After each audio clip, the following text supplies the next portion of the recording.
축소 감사합니다. 제가 광고를 보다가 주보를 보다가 고개를 딱 들었는데 깜짝 놀랐습니다. 찬양도 은혜로웠지만 준비도 은혜로웠고 누구의 준비인지 모르겠지만 너무너무 감사합니다. 이렇게 준비한 모습이 역력한데 하나님이 준비하는 과정 가운데서도 또 함께 하셨음을 믿습니다. 너무 감사하고 찬양도 구절절이 은혜가 되는 그런 찬양이었습니다. 우리 교회에서 실질적으로 누가 교회를 인도해 가느냐, 굳이 이렇게 말하기는 어렵지만 여러분 나라나 사회에도 여론 주도층이 있지 않습니까? 교회의 여론 주도층은 뭐니 해도 셀 리더와 강사님이죠. 똑같은 일을 하고 똑같은 것을 할 때에도 리더와 강사가 어떻게 거기서 이야기를 하느냐에 따라서 긍정적이며 힘이 생길 수도 있고 부정적이고 또 처질 수도 있습니다. 그래서 저도 기도할 때 우리 셀 리더님들과 강사님들이 강건하고 능력이 있을 수 있도록 기도를 많이 합니다. 바라기는 우리 권사님들 또한 집사님들 중에서 우리 셀 리더와 강사 중에서 우리 셀들이 강건해지는 그러한 은혜가 되시기를 주님 이름으로 축원합니다. 오늘은 제목이 가정교회 은혜와 능력인데 셀에 대한 그런 말씀입니다. 셀의 시작이 바로 그렇게 가정교회를 통해서 시작되었기 때문에 그렇습니다. 여러분, 기독교의 시작이 어디서 되었을까요? 기독교의 시작은 가정에서 되었습니다. 지금 우리가 이렇게 눈에 보이고 있는 큰 건물들, 기독교, 교회를 말하고 있지만 시작은 가정에서, 가정교회로 시작이 되었습니다. 사실 지금 교회가 문제가 많다고 말을 하죠. 목회자의 문제, 교회의 문제, 내부적인 문제, 외적인 문제. 점점 교회가 제도화되고 체계화되고 대형화되고 규격화되면서 그런 문제들이 생기기 시작했지 사실은 원형적인 교회의 모습에서는 그런 모습은 지금처럼 많이 생기지는 않았습니다. 우리가 지금 초대교회, 가정교회 이런 얘기를 많이 합니다. 그런데 그런 이야기를 많이 한 지가 오래된 것은 아닙니다.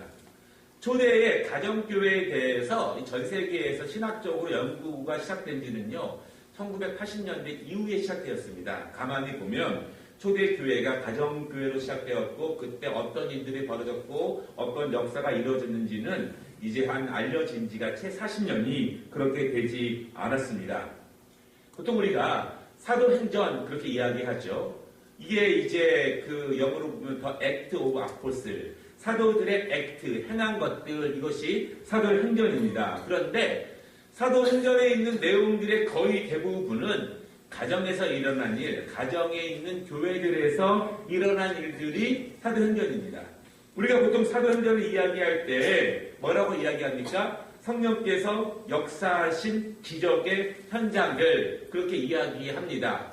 그렇다면 바로 그 성령의 역사들이 어디서 일어났느냐? 가정교회들을 통해서 성령의 역사가 일어났습니다. 여러분, 사도행전의 시작이 어떻게 되죠?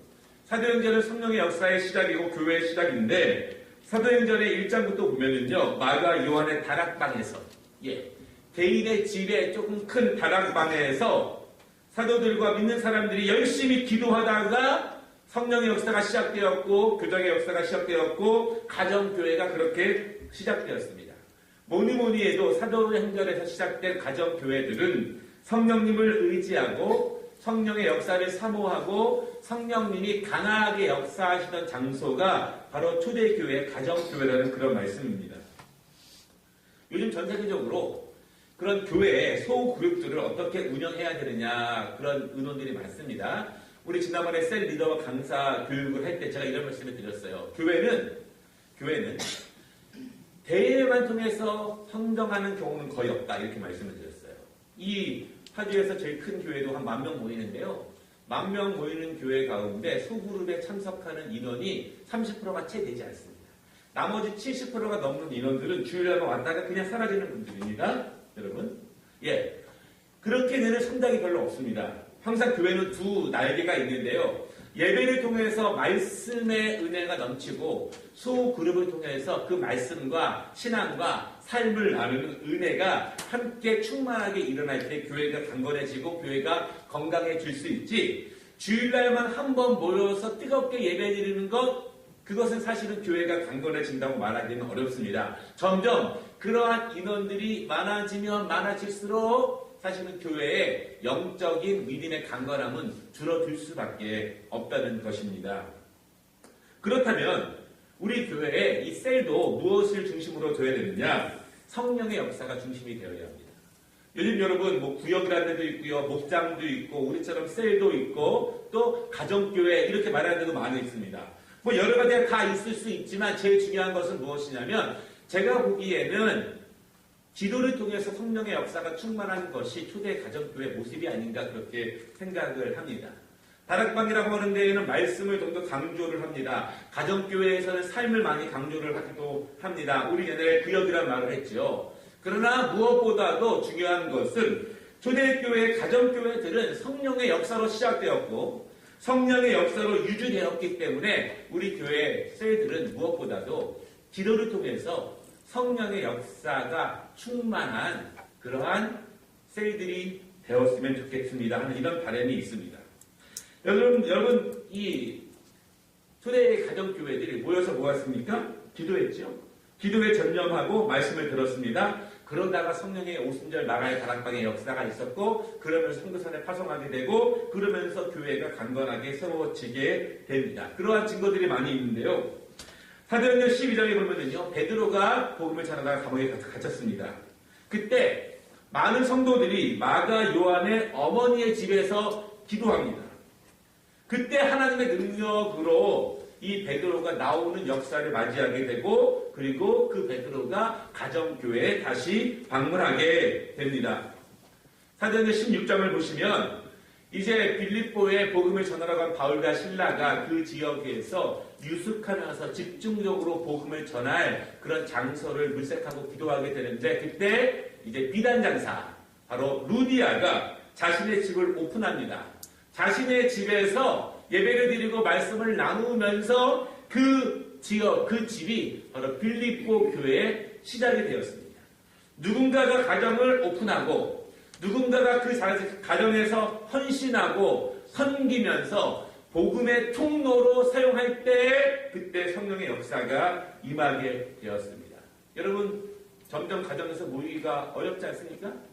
여러 가지 생각하면 어렵습니다. 그러나 이런 마음으로 기도해야 합니다. 하나님, 우리 가정이 이번 모임을 통해서 복음의 통로와 축복의 통로로 사용되게 하여 주시옵소서. 여러분 얼마나 차리느냐, 집안의 모습이 어떻느냐 그렇게 따지게 되면 여러분 우리가 굉장히 힘들어집니다. 그런 것이 중요한 것이 아니라 하나님, 이 가정에서 예배를 드리면서 오순절에 또한 초대교회 때 가정교회에서 섬김과 눈물의 그 마룻바닥에서 기도했을 때 하나님의 은혜를 주신 것처럼 우리 셀들이 가정에 모여서 그렇게 함께 기도할 때 그 역사가 일어나면 좋겠습니다. 그리고 이제 어느 가정에서 모이게 되면 마지막에 정말 그 가정의 가장과 아내와 자녀들을 위해서 열심히 통성기도하면서 오늘 오픈한 이 섬길 이 가정에게 정말 하나님의 은혜가 함께 하시기를 간절히 기도하는 것이 중요하지요. 고린도서 16장에는요, 오늘 말씀에도 있지만 브리스가와 아굴라 부부의 가정교회가 이 에베소 교회 시작을 알리게 됩니다. 그런데 말씀에 보면 뭐라고 말하냐면 바울이 그들은 나를 위해서 자신의 목숨까지도 내어놓을 정도로 헌신적인 사람들이다. 그렇게 말합니다. 바울이 로마서에도 있지만 많은 그 바울 서신에 이런 말이 많이 있습니다. 누구누구에게 문안하라. 누구의 집에 문안하라. 누구의 집에 있는 교회에게 문안하라. 이 모든 것이 전부 다 가정입니다. 가정교회. 가정에서 시작된 하나님의 복음. 여러분 그런데 우리 교회도 셀이 있지만 이 가정에 있는 그 작은 교회 예배가 중요한 이유가 있고요. 왜 초대교회 시대 때 가정교회가 중요했던 이유가 있습니다. 몇 가지 있는데 첫째는 여러분 이 현재적으로 건물이 있는 교회보다 물질적인 어려움이 가정교회는 훨씬 덜합니다. 그냥 있는 장소에서 있는 대로 형편껏 그렇게 사용하면 됩니다. 여러분 주 약 100년, 지금으로부터 한 1900년 전에 가정교회에서 예배 드리던 그 기록들이 지금 나오고 있거든요. 그 기록을 보면 우리가 지금 예배하는 것과 거의 비슷하게 그 순서로 그렇게 예배를 하게 됩니다. 가정에서 예배를 드리면 그런 어려움이 덜하게 되죠. 그래서 지금도 이렇게 개척하시는 목사님들 보면 건물을 얻기 전에 가정에서 그렇게 시작하는 경우도 많이 있는 것 같습니다. 가정교회가 또 중요한 이유가 있는데요. 여러분 초대교회 때 교회가 기독교인들이 많은 핍박을 받았습니다. 그런데 따로 모여있는 교회라면 핍박을 받아서 없어지면은 복음의 그 불꽃이 식을 수 있습니다. 중국에도 막 교회를 막 밀어버리고 그러지 않습니까? 그런데 초대교회의 그 박해 시대에 그럼에도 기독교가 이 복음이 더 불을 붙을 수 있는 이유는 가정이기 때문에 그렇습니다. 박해가 있어도 가정이 무너지지 않는 한 가정교회는 무너지지 않습니다. 어느 특정한 장소에 모이게 되면 그것이 사라지게 되면은 허물어질 염려가 많이 있지만 가정에서 모이게 되면 무너질 염려가 훨씬 더 덜하다는 것이죠. 또 가정교회가 중요한 이유가 무엇이냐면 여러분 초대교회 때 기독교의 복음은 굉장히 소수예요. 소수. 정말 로마 시대의 잔처를 보면은 0.1%도 안 되는 소수입니다. 그런데 그들이 그렇게 예배를 드리는 이유는 타 종교라든가 다른 신앙을 가진 사람들에게도 벽이 없이 오픈된 마음으로 사랑의 교제를 더 나눌 수 있었습니다. 여러분 우리가 어느 절이라든가 그런 데 가기는 어렵지 않습니까? 기관에 가기는 어렵지만 가정에 가는 것은 훨씬 쉬워요. 그렇죠? 가정에서 전도의 기회로 삼고 가정에서 다른 사람을 초대하면서 함께 교제하는 은혜들이 사실은 가정교회에 훨씬 많았습니다. 오픈하면서 그런 은혜들이 있을 수 있습니다. 우리 교회가 11시 예배에는 못하지만 셀을 통한 소그룹에서 할 수 있는 것들이 있습니다. 무엇이냐면 사랑의 공동체예요. 서로 대화할 수 있습니다.